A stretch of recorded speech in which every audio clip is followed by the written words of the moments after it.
Shalom, selamat pagi jemaat Tuhan yang ada di rumah dan dimanapun berada.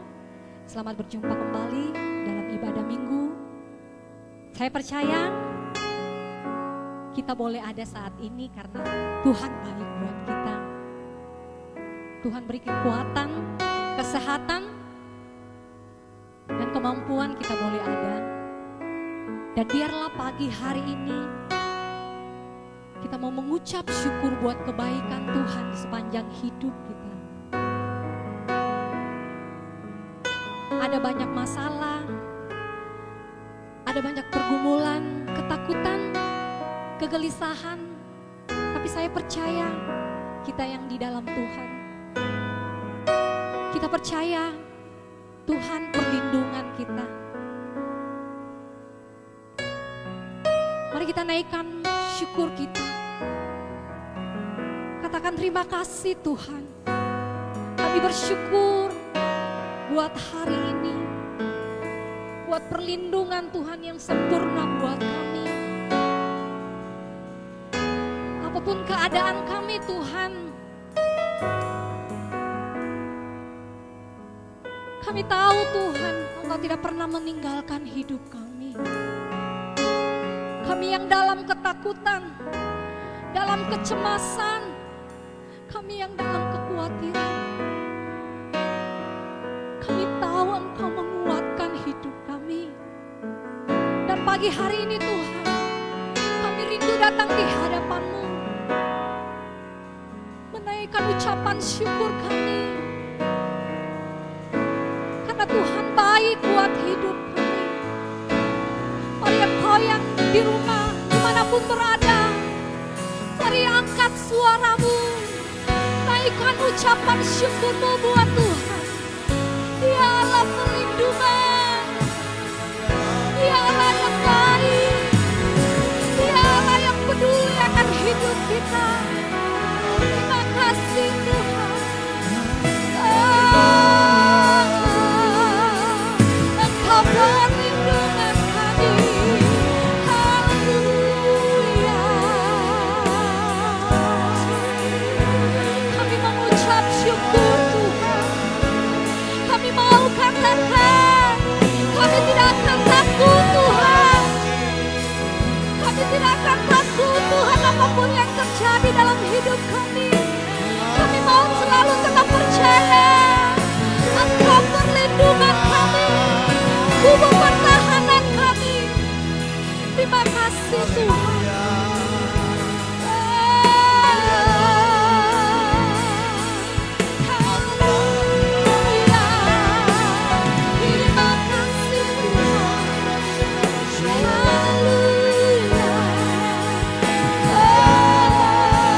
Kami mau tetap percaya Tuhan, Engkau Allah perlindungan kami.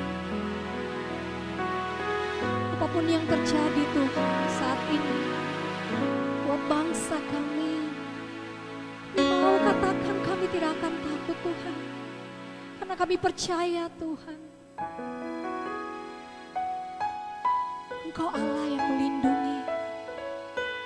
Terima kasih Yesus, terima kasih. Tempat perlindunganku, kubu pertahananku, kepak sayapmu yang melingkupiku. Engkau yang meluputkan ku dalam kesesatan, membentengiku karena namamu. Tak akan ku takut,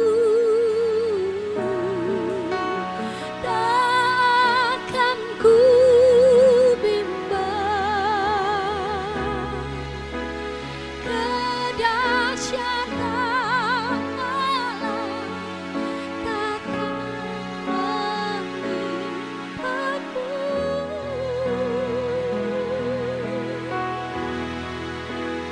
Inilah hatiku,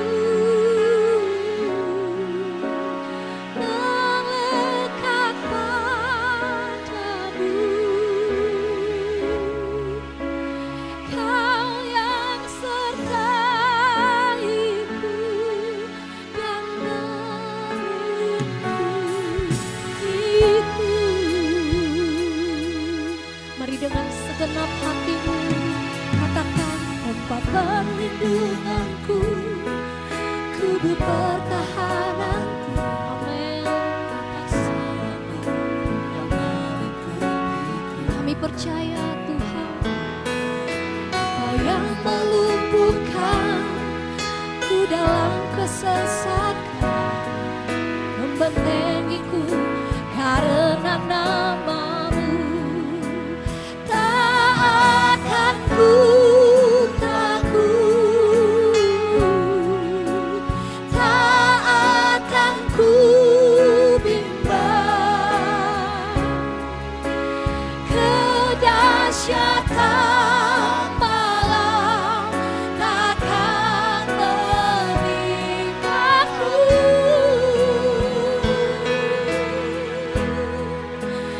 Inilah hatiku, melekat padamu. Kau yang sertaiku dan melindungiku. Kami percaya Tuhan, lebih sungguh tempat perlindunganku, kubu pertahanan. Amin. Kepak sayapmu yang melingkupiku. Kami percaya Tuhan, Kau yang meluputkan ku dalam kesesatan, membentengiku.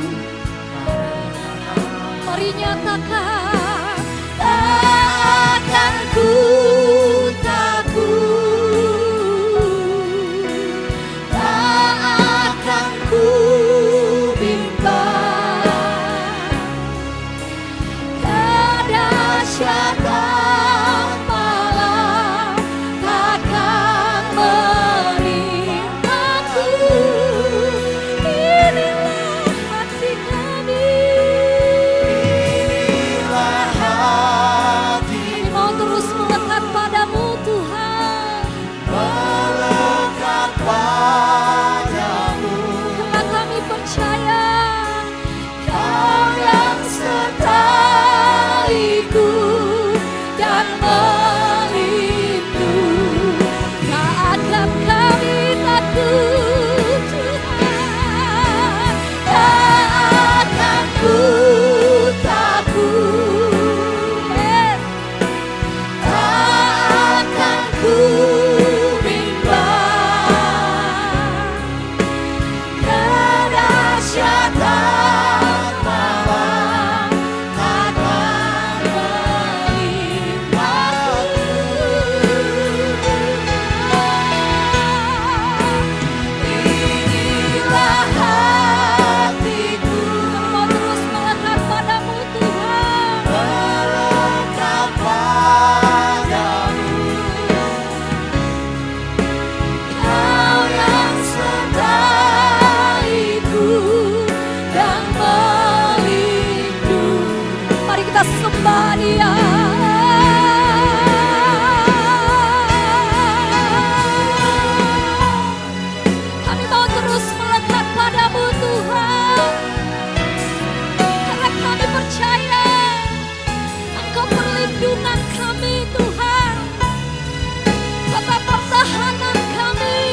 saat ini. Engkau yang dalam ketakutan, Engkau yang dalam kekhawatiran. Mari percaya, Tuhan yang sanggup, Tuhan yang hidup, yang sanggup.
apapun keadaan kami, keadaan bangsa kami sekarang ini, kami mau terus Tuhan percaya Tuhan bahwa Engkau Allah yang sanggup.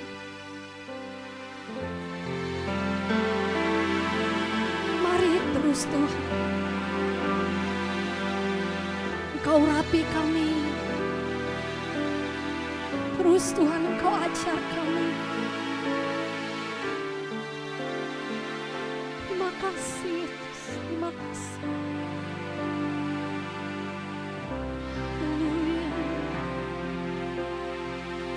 Tuhan selalu menjagaku, selalu menjagaku, sehelai di rambutku tak akan terjatuh tanpa seizin-Mu. Tuhan selalu menolongku, selalu menjagaku. Dia mengenyangkanku dan memeliharaku seumur hidupku. Lebih sungguh Tuhan selalu menolongku, selalu menjagaku, sehelai di rambutku tak akan terjatuh tanpa seizin-Mu. Tuhan selalu menolongku, selalu menjagaku.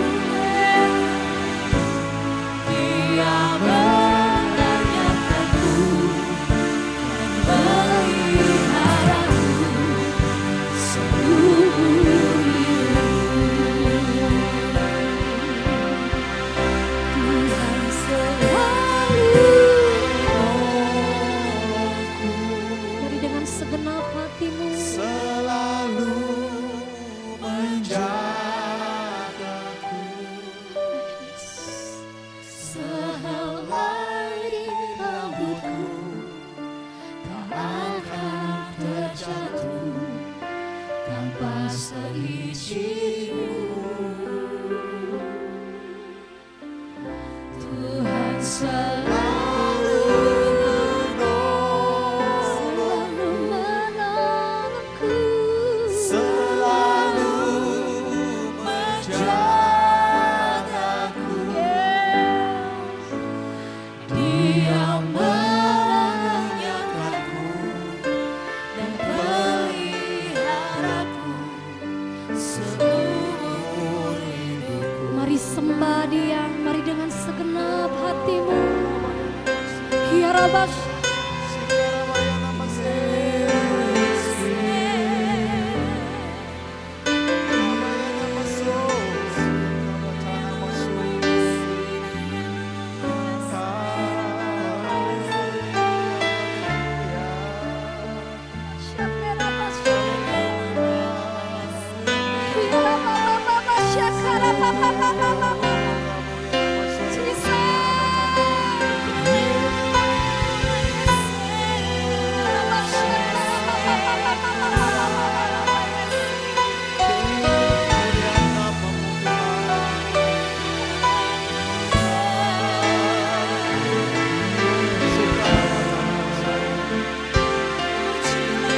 Mau terus nyatakan Tuhan dengan segenap hati kami.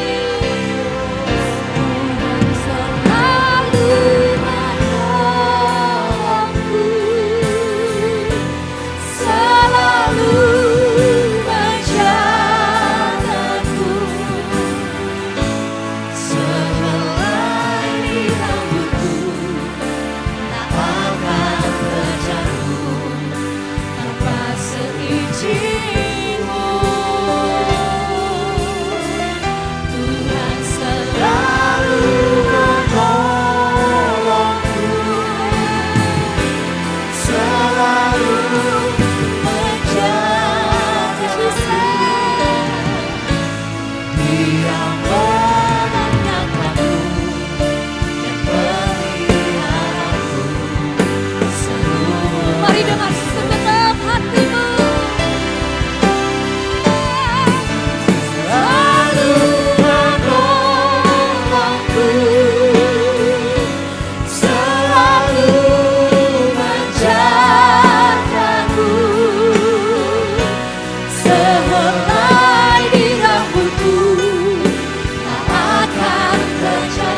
kami selalu percaya Tuhan, bahwa Engkau Tuhan yang sanggup memulihkan kami Tuhan.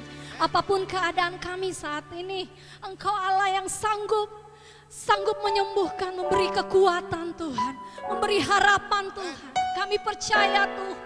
Terima kasih Allah yang baik, terima kasih. Di dalam nama Tuhan Yesus, mari yang percaya katakan amin. Beri tepuk tangan yang terbaik buat Tuhan. Haleluya. Saya percaya engkau yang ada di rumah dimanapun berada, engkau diberi kekuatan. Yes. Amin. Amin. Yang percaya boleh lambaikan tanganmu. Haleluya. Haleluya. Mari kita lebih sungguh lagi memuji Tuhan. Haleluya. Engkau ajaib Tuhan.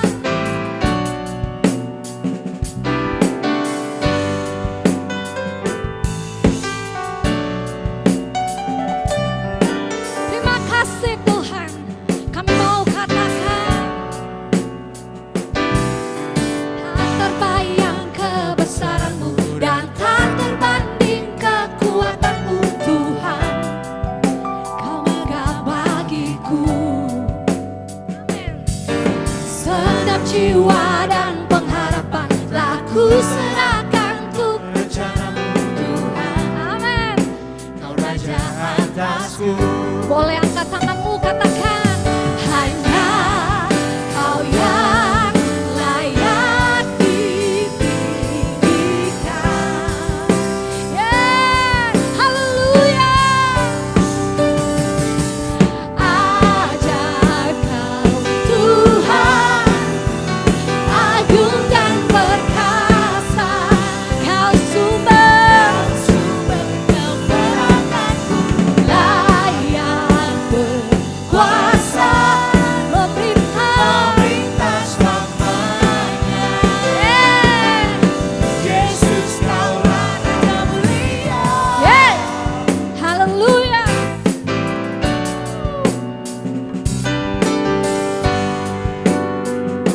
Mari dengan segenap hatimu,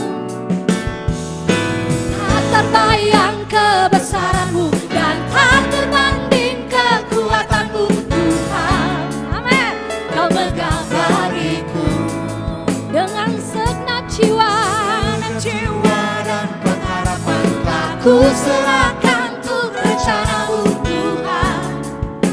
Kau Raja atasku. Katakan hanya Kau yang layak ditinggikan. Serahkan ajaib Kau Tuhan. Amin. agung dan perkasa. Kau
Raja mulia.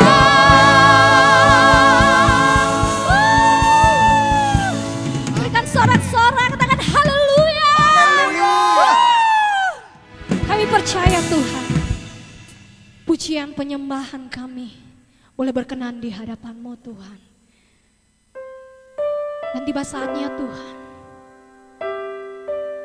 kami mau menyiapkan hati kami.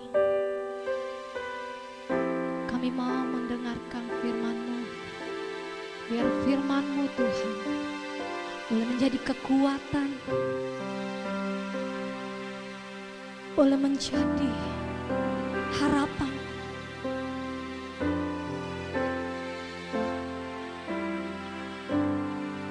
Ada begitu banyak Tuhan permasalahan. Ada begitu banyak Tuhan ketakutan, kegelisahan.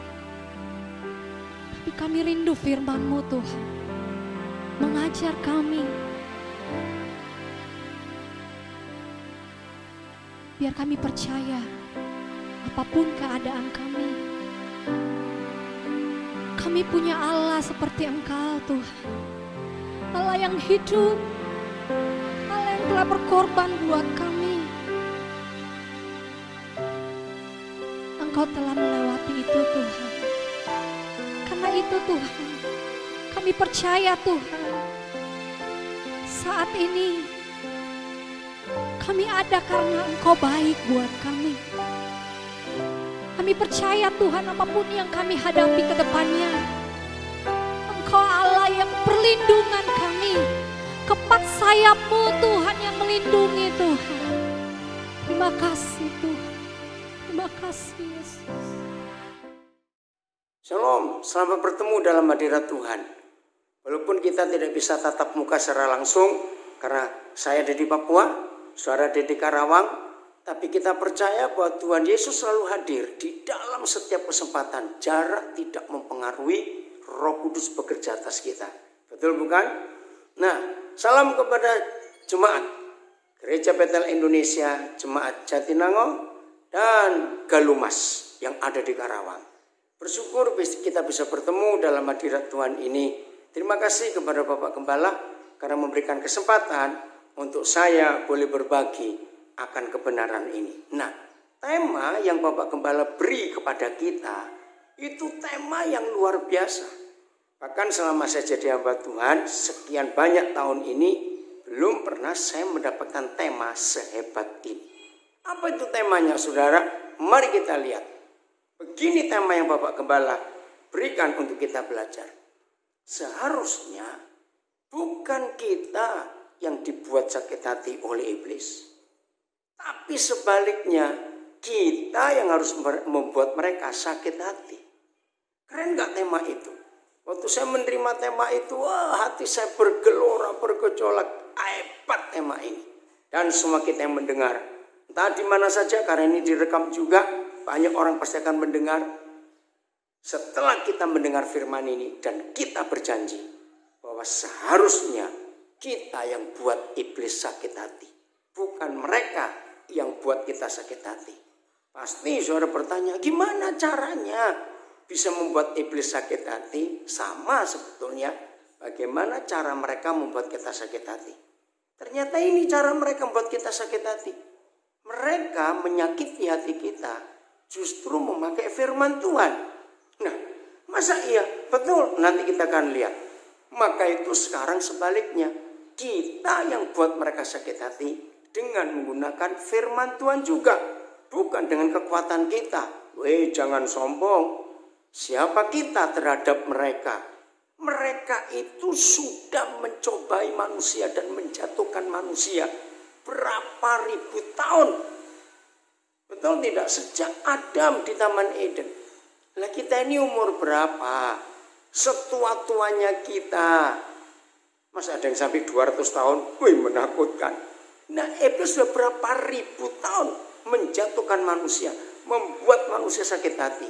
Maka itu tanpa firman Tuhan tidak ada cara apapun yang bisa membuat mereka sakit hati gara-gara perbuatan kita, kecuali kita taat kepada apa yang Tuhan ajarkan dan perintahkan kepada kita semuanya. Mari kita lihat firman Tuhan ini. Nah, sebelum kita membahas tema ini, saya ingin saudara meyakin akan satu hal. Ada satu hal yang sangat penting, bahkan sangat-sangat penting.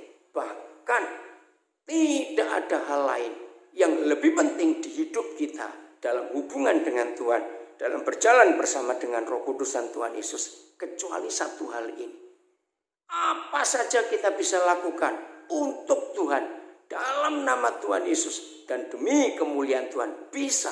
Kita khotbah, kita jadi guru sekolah minggu, kita melayani musik, kita jadi asyir penyambut jemaat, ya, kita jadi pendoa syafaat, kita pengkhotbah, hamba-hamba Tuhan, penginjil, siapa saja, memberi persembahan, doa puasa, banyak hal kita bisa lakukan. Tapi tanpa yang satu ini, perhatikan, tanpa yang satu ini, maka semua yang kita kerjakan, semua yang kita buat tidak akan ada artinya. Apa itu? Kehadiran Tuhan di hidup kita ini. Maka itu penting sekali, saudara. Nah, ini yang berbahaya. Banyak hal kita bisa lakukan untuk Tuhan, bagi Tuhan, demi nama Tuhan. Silakan, apa saja kita bisa buat. Tapi kita bisa melakukannya tanpa kehadiran Tuhan. Masa sih? Betul. Maka itu, kalau itu terjadi di hidup kita, maka itu kemunafikan. Maaf saya berkata. Bisa khotbah, bisa memimpin pujian, bisa main musik, bisa jadi singer, bisa jadi guru sekolah minggu, bisa jadi pendoa, bisa rajin puasa. Tapi tanpa Tuhan hadir bisa. Tapi itu membosankan. Kalau apa saja yang kita buat tanpa kehadiran Tuhan dalam hidup ini. Betul? Nah, kalau saudara setuju, mari kita lanjutkan.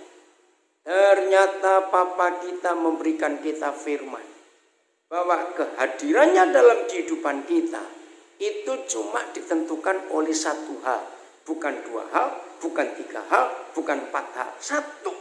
Keren bukan? Nah, satu hal ini yang iblis ambil. Betul saudara, akhirnya kita gagal untuk merasakan, untuk menikmati, untuk mengetahui Tuhan hadir di hidup kita. Karena cuma satu penyebab. Dengar ya kalimat ini, pasti semua saudara kaget bagi yang baru pertama kali. Kehadiran Tuhan dalam hidup kita hanya ditentukan oleh satu hal saja. Dan satu hal ini yang dipakai oleh iblis untuk menjatuhkan kita. Maka itu saya katakan dari awal tadi. Satu-satunya cara iblis berhasil membuat Tuhan tidak hadir di hidup kita itu karena sakit hati dan tidak mengampuni. Tolong catat. Tuhan tidak bisa hadir tanpa satu hal ini, yaitu kita berdamai dengan semua orang.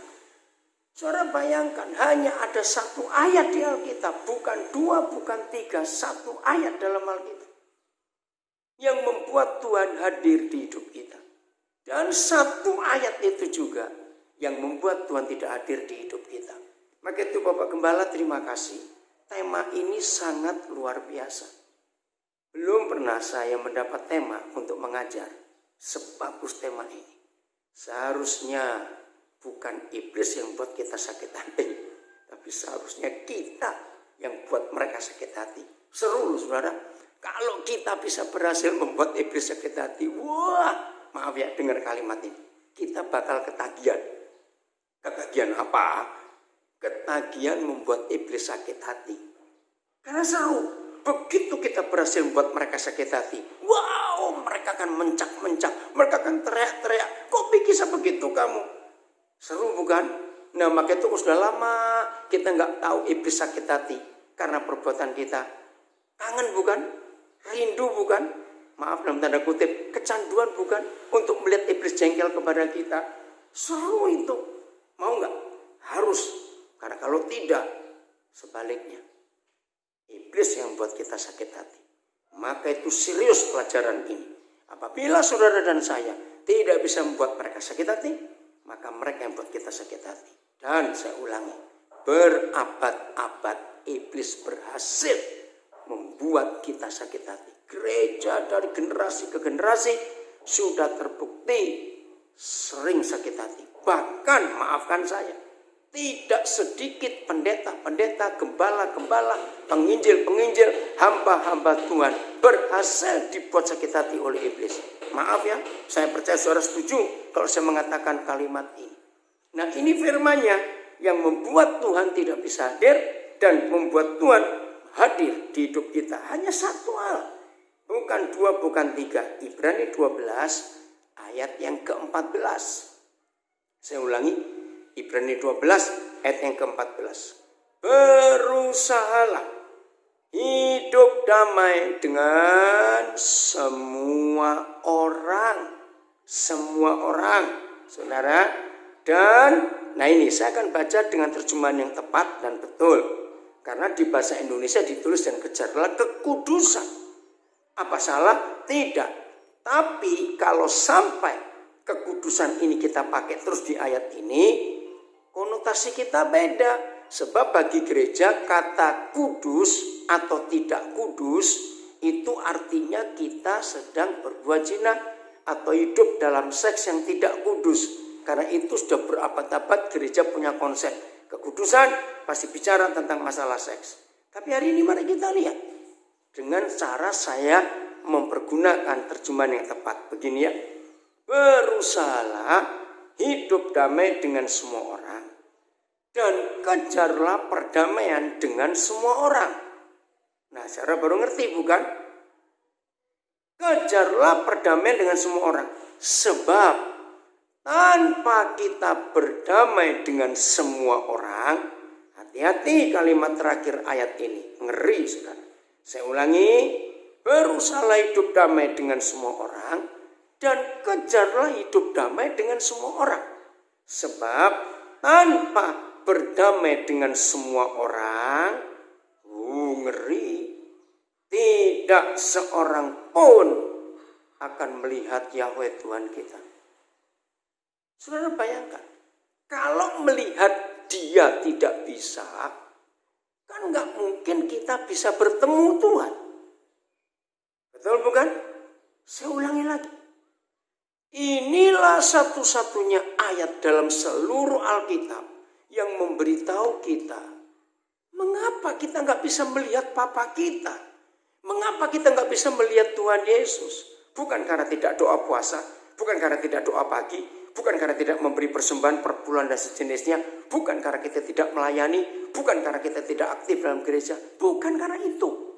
Satu, karena saudara dan saya masih punya musuh.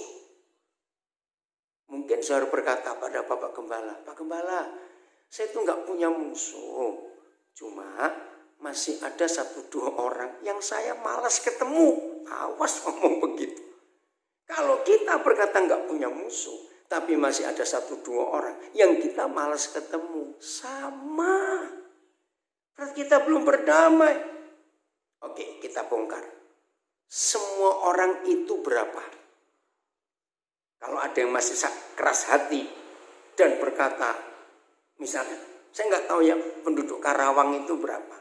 Misalnya saja penduduk Karawang itu 200.000 misalnya, ya.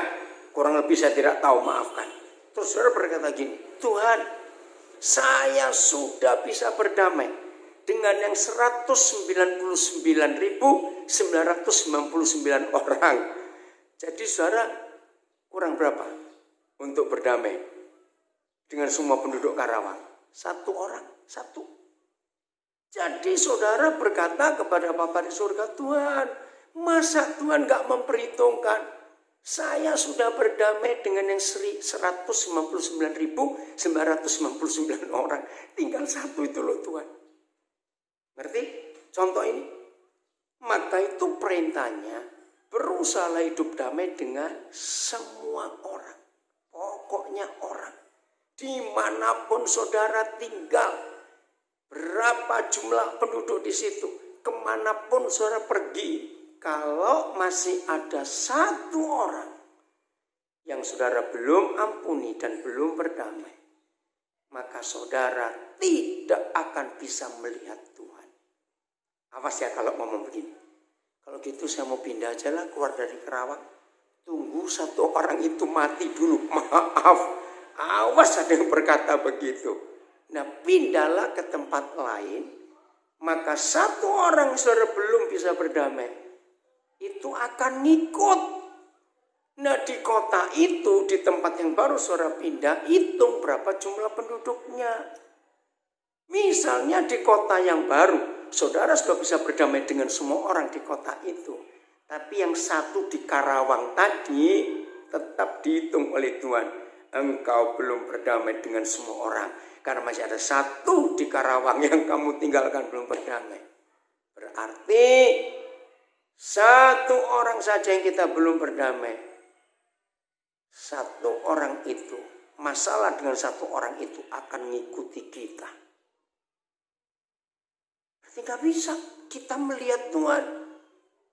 Maka itu saudara, dengan satu hal ini saja, iblis sudah sangat berhasil membuat kita tidak bisa berjumpa dan melihat Tuhan dalam hidup ini. Gak bisa. Hanya dengan satu orang ini saja. Jangan bilang keren, awas, ngeri saudara. Nah, cuma ada satu loh di antara dua. Ya, renungkan. Hanya ada satu di antara dua. Kalau saudara nggak bisa melihat Tuhan, berarti yang saudara lihat siapa? Ayo jawab. Hantu. Coba balik kata Tuhan. Tuhan. Kalau dibalik, hantu atau setan. Nah, saya tanya kepada saudara. Maaf ya, jujur. Walaupun saudara nggak setuju, tapi saya minta saudara jujur. Banyak atau sedikit hamba Tuhan, murid Yesus, orang aktif di dalam gereja, banyak tidak, ternyata rajin beribadah, aktif pelayanan, rajin doa puasa, rajin doa pagi, doa malam, bahkan rajin memberi persembahan. Ternyata menurut firman ini ada cukup banyak orang-orang seperti itu nggak bisa melihat Tuhan. Lalu ngapain dalam pelayanan? Nah ini loh. Jadi saya yakinkan saudara, ternyata tetap orang sibuk, orang aktif pelayanan, khotbahnya bagus, dengar baik-baik, pelayanannya hebat, tapi tanpa Tuhan hadir di hidup mereka. Kok bisa? Jawabannya itu karena tugas yang diberikan oleh gembala. Maaf. Saudara, maka itu jangan main-main, ini tema yang luar biasa. Jangan kita mau dibuat sakit hati oleh iblis. Tapi sebaliknya, kita membuat iblis sakit hati. Keren saudara, keren. Ya terus bagaimana caranya bisa berdamai dengan semua orang? Ya ampuni. Mungkin ya, saya turunkan sedikit nilainya. Tadi berkata nggak punya musuh, tapi masih ada 1-2 orang yang saudara malas ketemu. Ingat loh, itu berarti belum ngampuni. Saya turun lagi dikit. Jengkel. Ayo jujur. Gampang atau susah dalam hidup sehari-hari kita dibuat jengkel oleh orang lain. Saya tanya lagi ya. Gampang atau susah di hidup kita sehari-hari kita ini dibuat jengkel oleh orang lain? Jawabannya pasti sering. Nah itu dia. Jadi dalam hidup sehari-hari, iblis berhasil membuat saudara dan saya tidak bisa jumpa Tuhan. Berarti Tuhan gak bisa hadir di hidup kita. Karena kita, catat, gak benci kok, enggak. Juga gak malas ketemu, cuma jengkel. Awas saudara. Rasa jengkel pada seseorang saja, catat, itu membuat kita tidak bisa mengalami hadirat Tuhan. Wow, ngeri sekali kalau gitu. Betul. Maka itu jangan main-main. Oke, maaf. Ada nggak suami istri rajin bertengkar? Wih, nggak enak betul. Saya ulangi, ada tidak suami istri rajin bertengkar? Jangan jawab ada loh. Yang betul jawabannya sering. Nah, Dari mana pertengkaran dimulai? Tidak benci, tidak dendam, tapi jengkel. Ayo jawab. Ternyata di dunia ini hanya ada 2 orang yang rajin saling menjengkelkan. Siapa mereka? Suami istri. Dengar anak-anak muda yang belum menikah, mikir kamu kalau menikah. Ternyata suami istri yang tiap hari kumpul. Apalagi di masa COVID-19. Ketika semua orang dikunci di rumah. Ternyata banyak suami istri. Saya berkata banyak sekali. Baru kenal pasangannya. Karena seumur hidup, selama ada manusia di dunia ini, termasuk zaman perang dulu, belum pernah manusia sedunia dikunci di rumah. Lockdown, kunci. Maka itu semua yang dibuat oleh manusia dalam 3 bulan terakhir di negara mana saja. Jangan keluar rumah. Kerja di rumah, sekolah di rumah, semuanya di rumah karena virus ini. Nah, jadi di sini akan kelihatan 2 macam keluarga, 2 jenis keluarga, termasuk keluarga pendeta, keluarga orang Kristen yang aktif. 1, karena belum pernah selama hidup manusia yang menikah, mau menikah 40 tahun, 60 tahun sekalipun, ini 3 bulan pertama dalam hidup semua pernikahan. Baru kenal pasangannya. Karena ini untuk pertama kali, termasuk saya dengan istri saya. Tahun ini 28 tahun kami menikah. Ternyata ini pertama kali hampir 3 bulan tiap hari ketemu. Tiap hari karena gak bisa kemana-mana. Keren bukan? Nah, ada 2 aliran keluarga. 1 keluarga yang mensyukuri, yang menikmati, terkunci di rumah. Ternyata itu indah. Masing-masing suami istri sering berkata, oh aku baru tahu loh, ternyata kamu itu hebat. Yang selama ini aku gak pernah lihat. Begitu pula sebaliknya, pasangan kita pun harus berkata, oh aku baru tahu loh, ternyata kamu ini begitu. Nah ini positif dan puji Tuhan. Tapi yang aliran kedua, ternyata selama kita menikah aku baru tahu kamu ini begini. Nah ribut. Betul? Ayo jujur. Saudara masuk aliran yang mana? Selama terkunci di rumah, kita nggak bisa kemana-mana. Apalagi maaf, yang rumahnya kecil. Ke situ ketemu, ke sini ketemu, ke sono ketemu. Awas kalau saling menjengkelkan di rumah, karena hari-hari kita melihat itu. Saudara, maka itu tema ini luar biasa.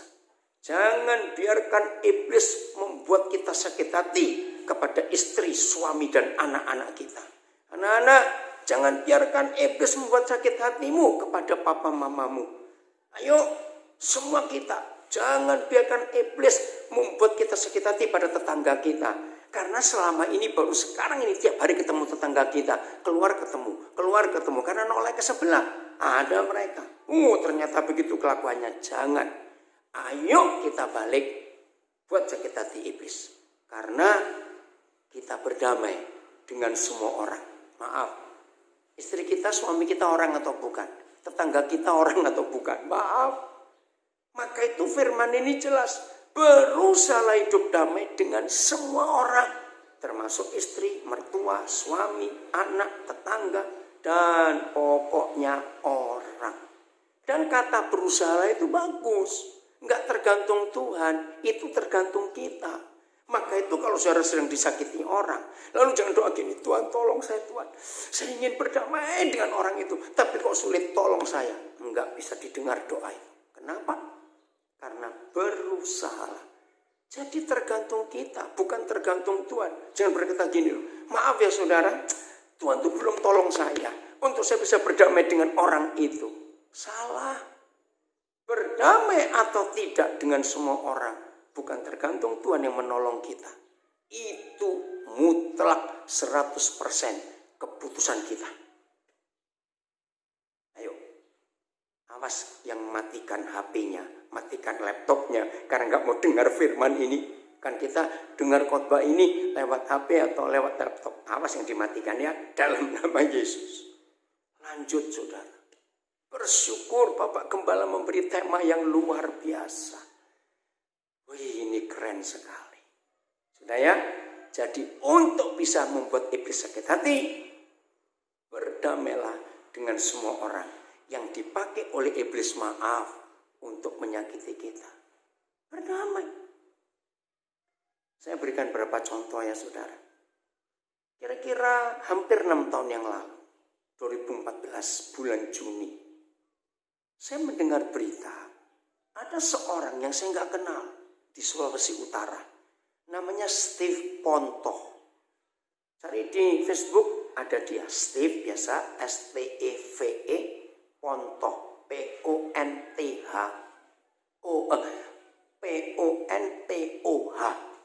Pontoh. Cari di Facebook. Dan saudara lihat ada orang di foto matanya buta bahkan masuk. Lalu kita melihat hidungnya pun di bagian sini itu bengkok masuk ke dalam. Nah itu orangnya. Saya nggak kenal. Suatu hari saya dengar kabar ada orang kecelakaan. Kasihan belum menikah masih muda, umurnya belum 30 tahun. Sekarang dia buta total. Maaf ya. Biasanya kalau kita dengar berita seperti itu kan, dan orangnya itu nggak kenal, pasti kita cuma satu kata, aduh kasihan ya. Selesai. Tapi hari itu waktu saya dengar berita itu, Roh Kudus gerakkan saya, Daniel kamu cari orang itu. Terus bimbing dia, layani dia.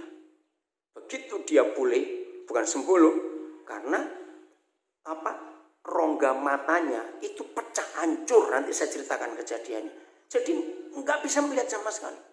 Kalau dia sudah pulih, ajak dia keliling untuk balas dendam kepada iblis. Jelas suara itu saya dengar.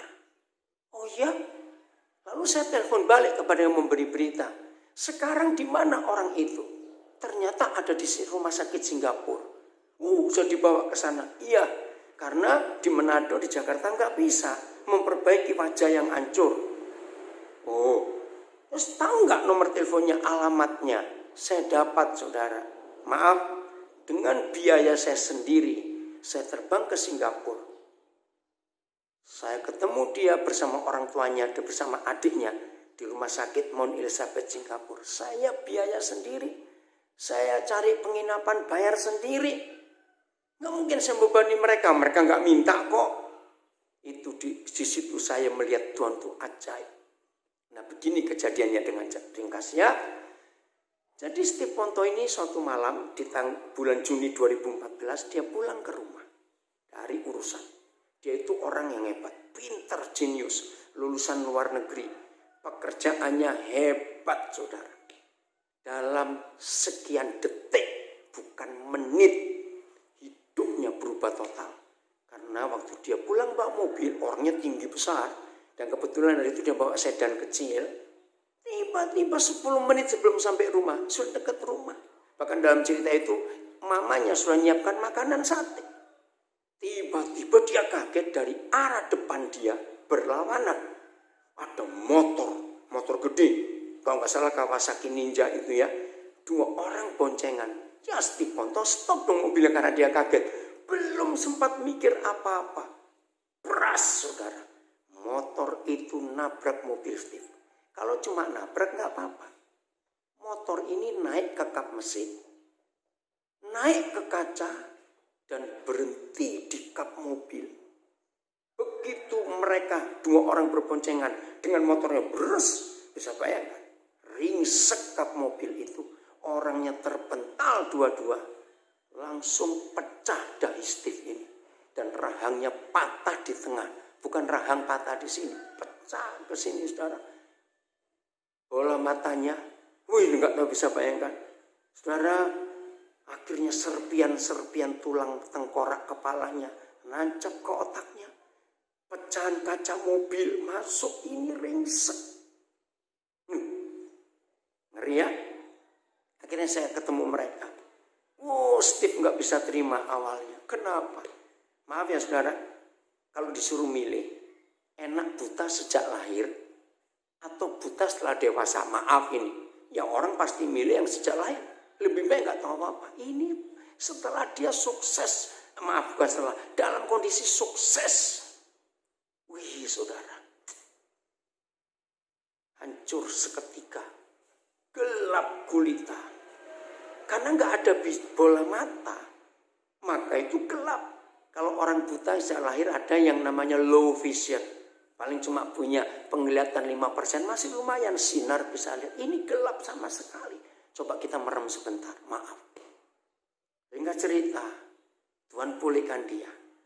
Lalu saya ajak Steve keliling. Pelayanan, saudara, memberi kesaksian. Enggak cuma di Indonesia. Saya ajak dia ke Singapura, ke Taiwan. Waktu itu saya mau ajak dia ke Australia. Tapi visanya ditolak. Pokoknya saya ajak dia. Nah, selama lockdown enggak bisa. Ya, saudara, kalau saudara ingin tahu nomor teleponnya, saya kasih. Supaya saudara bisa kontak dia. Nanti lewat Pak Gembala ya, teleponnya. Ini orang hebat sekali. Nah, dalam kesaksiannya. Ini yang saya kagum. Dia tidak pernah menyesal. Itu yang luar biasa. Kalau saudara ketemu dia, orangnya ceria, suka bergurau. Berapa kali kami pergi ya, tiba-tiba bilang, Den, saya ini lupa loh kalau saya buta. Kaget nggak? Saya bilang gitu. Satu kali kami ada retreat di Kediri. Ya, itu Lebaran 2 tahun yang lalu. Nah, acara senggang, Kediri itu di bawah kaki Gunung Kelut. Terus panitia ngajak, ayo kita jalan-jalan ke Gunung Kelut. Maaf logikanya. Ya saya nggak ngajak dong. Maaf ya. Bagaimana orang buta mau jalan-jalan lihat Gunung Kelut enggak lihat. Tapi Steve ini dengar saya belum ngomong untuk tidak. Oke, aku ikut dengan semangat saudara. Itu hati saya. Kok bisa dia semangat sekali ingin jalan-jalan lihat Gunung Kelut. Apa yang mau dilihat? Akhirnya saudara betul. Jadi kesaksian. Begitu kami turun dari mobil, kami jalan sedikit, itu banyak ojek, banyak orang rame. Saya tuntun dia pegang tangannya, dia pegang pundak saya. Dia lihat kiri kanan loh, seperti orang punya mata. Itu orang-orang di situ heran, orang buta kok bisa melihat seperti itu, sukacita. Apa yang dia ceritakan? Mata saya nggak punya, tapi saya masih punya hati dan saya bisa melihat apa yang orang lain lihat dengan hati saya. Bayangkan. Jadi dengan cara itu mereka, setan-setan tahu bahwa Steve balas dendam kepada iblis. Dia selalu berkata, setan kau boleh merusak penglihatanku. Tapi aku tidak pernah kecewa dan tidak pernah menyalahkan yang nabrak aku. Bahkan suara Steve bisa mengampuni 2 orang itu. Tulus. Nah itu bukti bahwa iblis kita buat sakit hati. Steve mengalami itu. Keren ya. Oh ini luar biasa. Sekarang saya cerita tentang saya. Maaf. Saya cuma supaya saudara tahu. Tahun 97 saya dapat berkat untuk bisa beli rumah di Biak. Rumah itu ada sampai hari ini. Nah yang jual saya kenal juga. Anak Tuhan. Walaupun bukan pendeta tapi dia suka pelayanan, suka khotbah. Karena kenal baik, saya belum sempat balik nama. Saya cuma buat akte jual beli. Ya, hampir 7 tahun kemudian, Pak Camat Kota Biak, ya, namanya Pak Yohanes Sopakua, itu yang menjadi notaris untuk jual belinya. Dan Kota Biak itu kecil. Pak Sopakua kenal juga pada pemilik pertama. Saya juga sudah sering pelayanan bersama-sama Pak Sopakua ini. Tiba-tiba setelah hampir 7 tahun saya ditelepon di Napiri. Pak Daniel, setahu saya Bapak kan gak jual rumah itu. Hah? Saya kaget. Enggak. Nah ini Pak, ada orang datang ke hadapan saya bersama pemilik bahwa Pak Daniel sudah gak jadi beli rumah itu. Loh, terus gimana? Akhirnya saya telepon pemilik yang pertama. Ibu-ibu, aduh maaf Pak Daniel, saya salah. Saya pikir Pak Daniel gak jadi beli. Loh, terus saya telepon pembelinya. Saya kenal juga, hamba Tuhan juga. Walaupun dia bukan full time. Dia pimpinan bank di Kota Biak waktu itu. Ibu-ibu juga. Saya bilang, Bu, Ibu kan pernah khotbah di rumah itu. Iya, saya tahu itu rumah Pak Daniel. Loh, kenapa Ibu beli? Ini loh, kata pemiliknya, Pak Daniel gak jadi beli. Maka itu dijual ke saya. Memang murah harganya, 90 juta waktu itu. Tapi saya beli 60 juta. Saudara, Harusnya ini pidana berat. Saya nggak mau ribut. Saya tantang setan. Setan, kamu kira aku sakit hati dengan kejadian ini? Saudara, semua pelakunya masih hidup sampai hari ini. Kalau sering ngecek silakan. Di kota Biak itu kecil. Orang tahu cerita itu, wah gempar. Akhirnya pemiliknya malu, juga orang ini dipindahkan pimpinan Danamonya ke kota lain. Nah, ringkas cerita. Karena si pemilik pun tidak mau nyerah kalah. Nah, artinya nggak mau mengembalikan 90 juta itu. Harusnya kan dia mengembalikan dong pada yang beli baru ini. Nah, karena saya tahu keadaan pemiliknya juga. Saudara dengar, kemuliaan buat Tuhan. Setan sakit hati kepada saya. Kenapa? Saya nggak mau ABC ribut-ribut, tidak. Apa? Saya bayar 90 juta kepada yang beli baru. Maka gemparlah kota Biak. Kenapa gempar? Itu ada orang aneh, pendeta lagi. Masa dia beli rumahnya sendiri? Berarti rumah yang saya beli 60 juta, setelah 7 tahun hampir harganya jadi 150 juta. Seharusnya saya marah. Dengan uang 90 juta saya bisa beli rumah lain di Biak waktu itu. Tapi tidak. Sampai hari ini saya enggak kecewa. Saya enggak menyesal. Saya tetap baik kepada pemilik yang lama. Saya juga tetap baik kepada hamba Tuhan ini. Baik, suara serius. Saya ketemu 2 kali lagi setelah kejadian itu. Dan sungguh-sungguh saya melihat Tuhan itu luar biasa. Jelas ya? Dan ini satu-satunya cara untuk membuat Tuhan tetap hadir di hidup saya. Tuhan hadir di hidup Steve Ponto karena kami mengampuni. Oh, ada banyak lagi cerita yang lain. Tapi saya nggak bisa. Sekarang mari kita lihat contoh di Alkitab. Yusuf. Maka itu saudara, berdamai dengan semua orang itu penting. Ingat ya, sekarang kita belajar dari hidup Yusuf yang luar biasa. Saya nggak perlu mengulangi dari depan karena semua kita tahu. Nah, Yusuf itu adalah saudara kita yang berhasil membuat iblis sakit hati. Karena dia mengampuni 2 kelompok orang. 1 kakak-kakaknya, 2 istri Potifar. Ngerti toh? Mari kita buka Kejadian 45. Wah, kalau saudara menerima kebenaran ini dan melakukan firman Tuhan, maka kita akan jadi orang-orang yang mampu membuat iblis sakit hati. Keren gak? Maka itu dari awal tadi saya bilang, kalau saudara sudah berhasil melakukan firman ini, saudara ketagihan kok. Kapan ya aku bisa buat iblis sakit hati lagi? Mau gak? Nah, berarti dengar, bersahabatlah dengan orang yang suka nyakiti saudara. Wih, kaget pasti. Bukan cari masalah, bukan. Tapi bersahabat dengan mereka. Karena begitu iblis pakai orang itu untuk menyakiti hati kita dan kita langsung mengampuni, di situ iblis sakit hati. Oke, Kejadian 45. Ini pertama kali Yusuf ngaku kepada kakak-kakaknya siapa dia sesungguhnya. Tapi ini pertemuan yang kedua, bukan? Pertemuan pertama waktu masa kelimpahan. Dan Benyamin tidak ikut. Dia itu sangat sayang pada Benyamin karena itu adik bungsu. Maka dia nggak ngaku.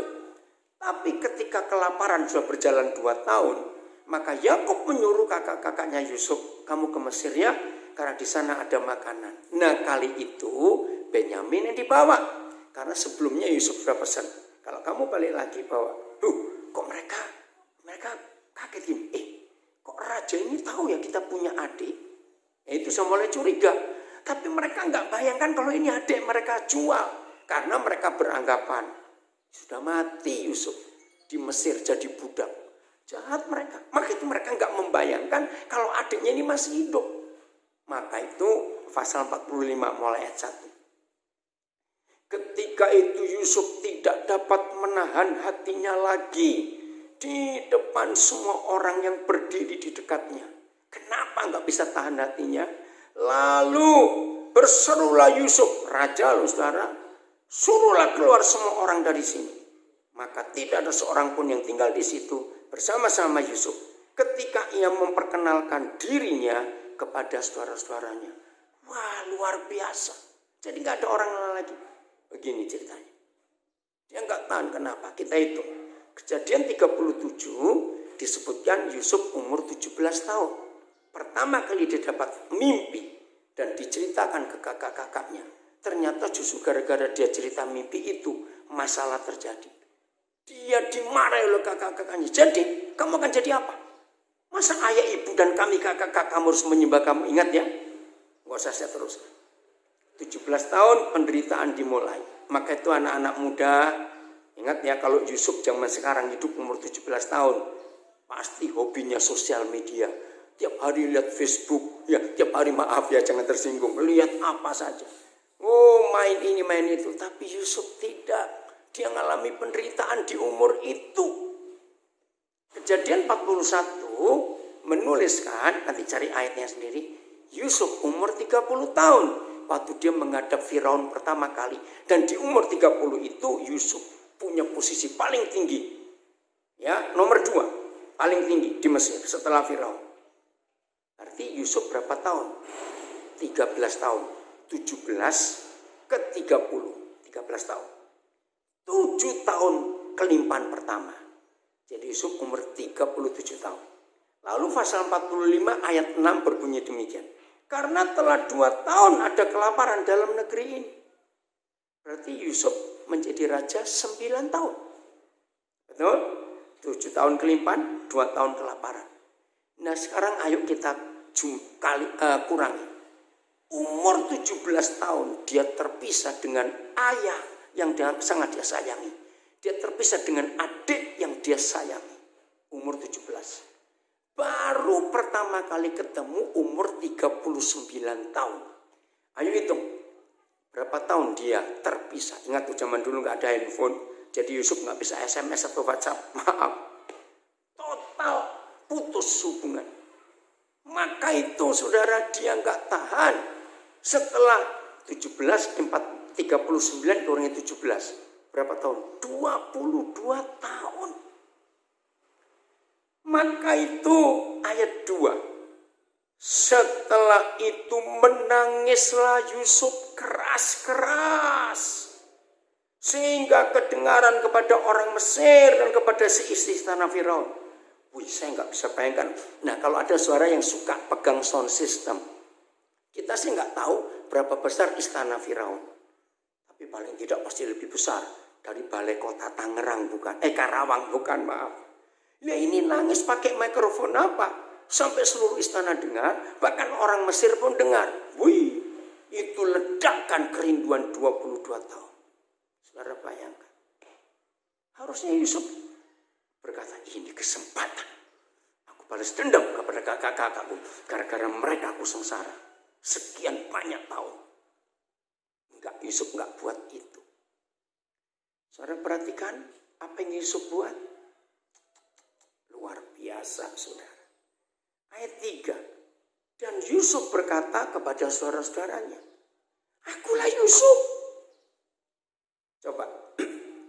Saudara peragakan ya di rumah masing-masing. Kan kita lagi dengar firman di rumah. Ya, karena kita nggak boleh kumpul. Akulah Yusuf. Bagaimana intonasi dan ekspresi. Akulah Yusuf. Pasti nggak berkata, akulah Yusuf. Kan nggak begitu. Jadi Yusuf tuh nggak marah. Aku ini Yusuf, adikmu itu. Wih saudara, pasti Ruben dan adik-adiknya. Hah? Ternyata dia masih hidup. Bahkan dengan posisi yang tinggi. Waduh. Ya, maka itu coba lihat ayat kalimat yang terakhir ayat 3. Tetapi saudara-saudaranya tidak dapat menjawabnya. Sebab mereka takut dan gemetar menghadapi dia. Jujur, wajar enggak? Wajar. Kalau kita Ruben dan adik-adiknya, Ruben, Simeon, Yehuda, Lewi, semuanya aja gemetar. Pasti berkata, mati kita sekarang, mati. Yusuf tidak dendam. Maka itu pertanyaan pertama di ayat 2, saudara. Ayat 3. Akulah Yusuf. Oh, saya nangis kalau baca ini. Masih hidup gak apa-apa. Bayangkan, 22 tahun gak ketemu. Yang ditanya pertama, papa masih hidup? Tidak. Saudara, pasti semua kita tahu. Ini gak marah, gak dendam. Yusuf mengampuni kakak-kakaknya. Maka itu ditanyanya manis-manis, papa masih hidup enggak? Wih, bayangkan 22 tahun enggak ketemu. Dan Yusuf itu anak kesayangan. Saudara, Apakah selesai? Tidak. Lihat ayat 4. Dia ngomong sekali lagi. Lalu kata Yusuf kepada saudara-saudaranya itu. Ngomong lagi. Marilah dekat-dekat.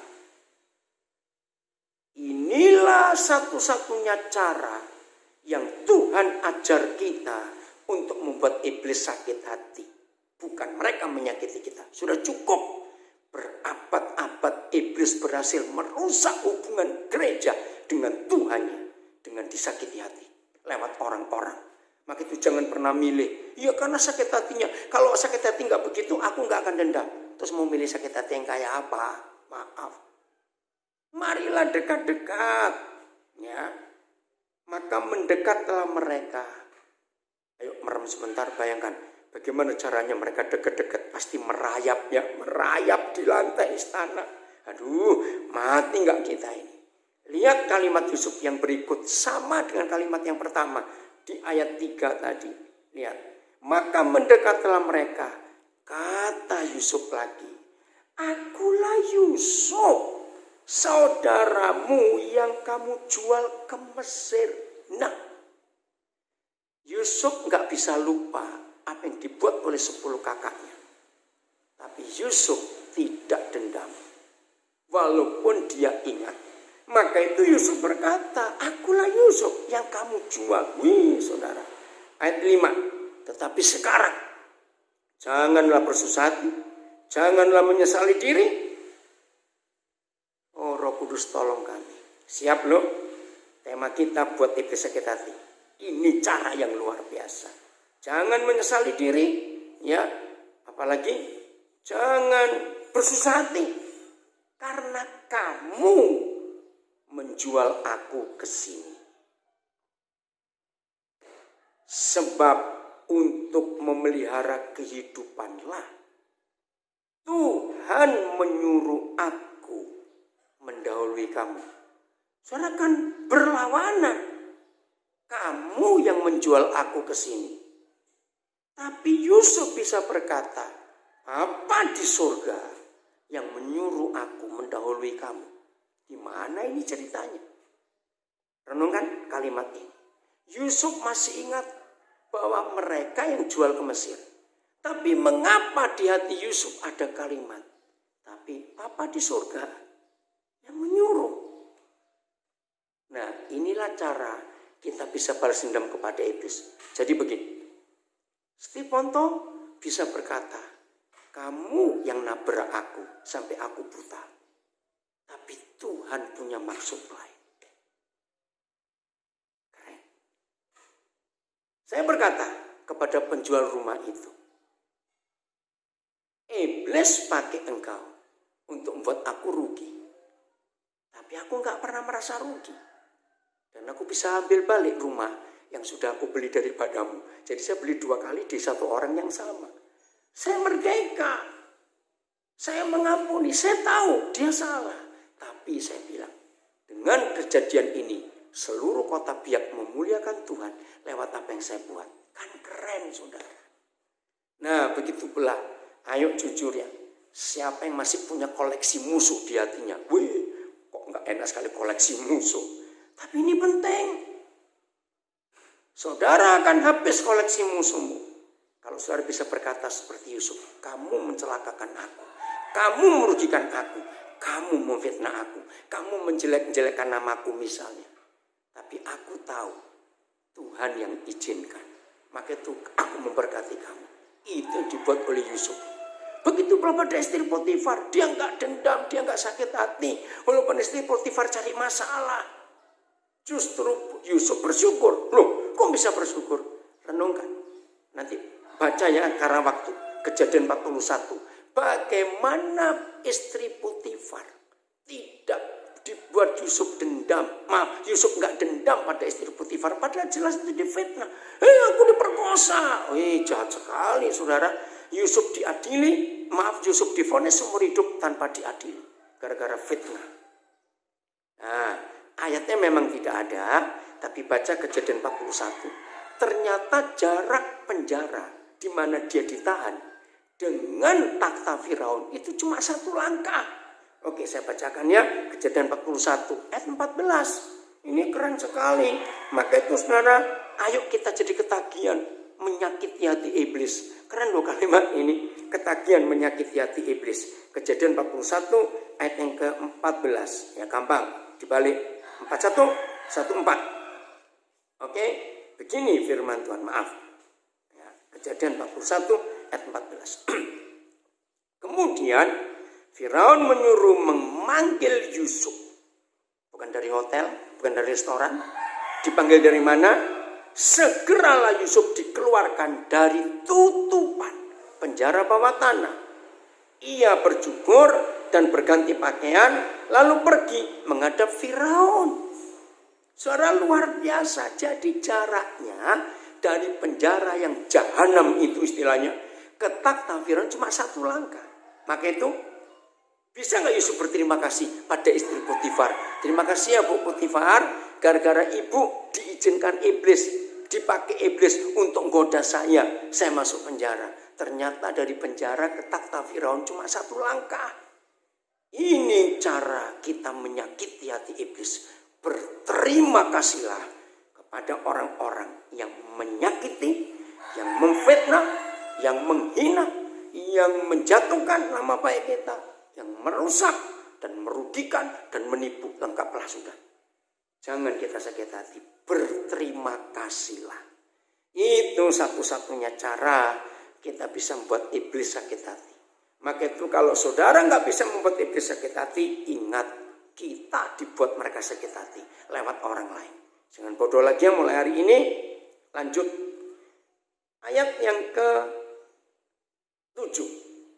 Maka Tuhan telah menyuruh aku. Dengar, ini kata-kata yang membuat iblis sakit hati. Kamu yang jual aku ke sini. Tapi Yahweh Tuhan telah menyuruh aku tanpa sepengetahuanmu untuk mendahului kamu supaya menjamin kelanjutan keturunanmu di bumi ini dan untuk memelihara hidupmu sehingga sebagian besar daripadamu tertolong. Dengar saudara, saya percepat. Kalau Yusuf berontak kepada Tuhan, kecewa karena dia dijual ke Mesir dan istri Potifar mengkhianati dia. Maaf ya, saya mau pakai kalimatnya. Seandainya Yusuf itu seperti saya, seperti saudara, pasti akan punya kata begini. Tuhan, kalau aku tahu dengan ketaatan ini membuat aku hancur, lebih baik aku berzina dengan istri Potifar waktu itu. Pasti aku selamat. Tapi Yusuf tidak melakukan itu. Saudara yang dikasihi Tuhan, biarlah firman ini menguatkan kita. Ini loh. Jadi kalau Yusuf tidak diperlakukan tidak adil oleh istri Potifar, Israel punah di dunia ini, saudara. Loh, kok bisa? Karena seluruh dunia waktu itu kelaparan habis, saudara. Habis. Maka tidak ada nama Israel sampai hari ini. Cuma ada dalam sejarah. Maka itu kalau saudara disakiti, saudara difitnah, saudara ditipu, saudara dirugikan dan macam-macam. Jangan balas. Nikmati dulu. Ikuti jalan Tuhan. Maka saudara akan melihat ada sesuatu yang besar di balik itu semuanya. Di situ kita bisa balas dendam kepada iblis. Maka itu ayat 7 ini jangan main-main. Ada tujuan yang mulia tiap kali kita selesai disakiti. Katakan amin. Ada maksud Tuhan yang luar biasa untuk memberkati banyak orang. Setiap kali kita selesai dikhianati. Mau macam-macam lagi. Maka itu mari kita melihat ini. Rindu ya? Maka itu saya ulangi lagi. Kita harus ketagihan kok menyakiti hati iblis. Kalau kita nggak ketagihan berarti kita yang iblis ketagihan menyakiti hati kita dong. Ayat terakhir ayat 8. Jadi diulang lagi. Bukanlah kamu yang menyuruh aku ke sini. Tetapi Tuhan, Bapa di surga. Ini keren. Ini cara satu-satunya membuat iblis sakit hati. Bukan kamu yang nyuruh aku. Tapi Tuhan. Dialah yang telah menempatkan aku sebagai Papa bagi Firaun. Dan sebagai Tuan atas seluruh istananya. Dan sebagai kuasa atas seluruh tanah Mesir.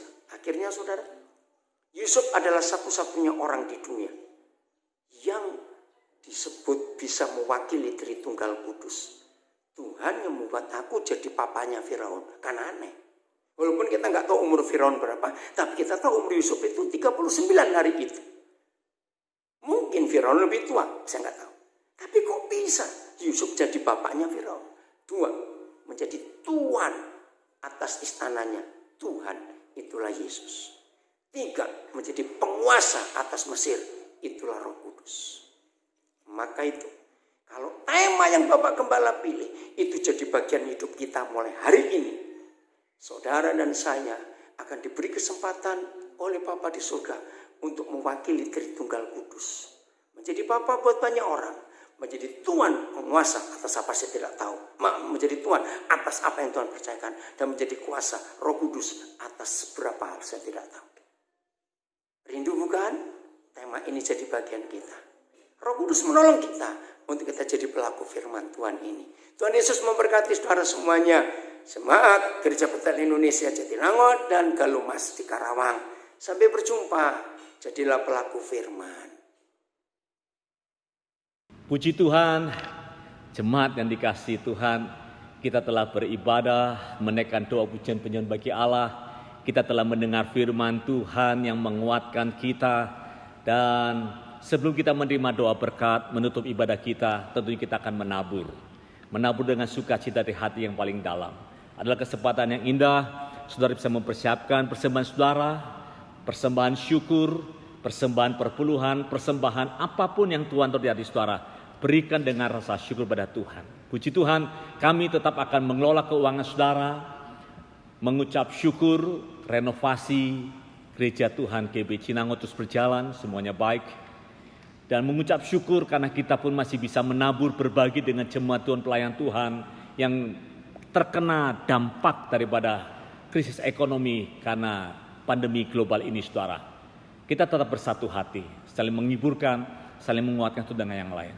Ya, mari kita mengucap syukur buat persembahan kita. Saudara siapkan persembahan saudara, masukkan dalam sambal persembahan, amplop yang di rumah saudara, simpan baik-baik, sehingga nanti ketika kita bisa berkumpul kembali di rumah Tuhan, kita akan tabur bersama-sama.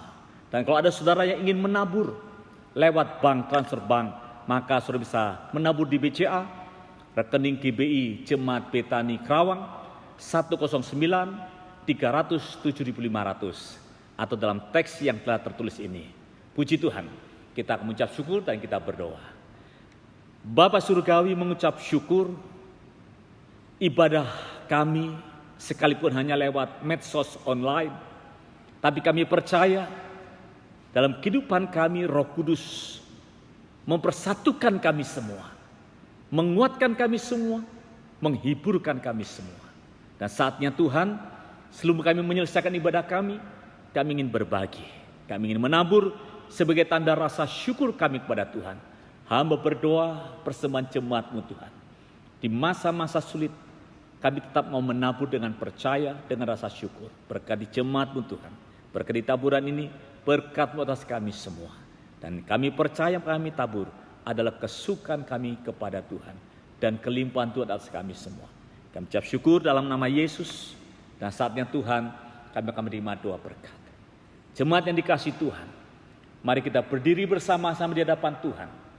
Engkau yang di rumah-rumah, suami istri anak-anak, di mana engkau ada bersama seluruh keluargamu, mari sambil bergandeng tangan, angkatlah tanganmu di hadapan Tuhan.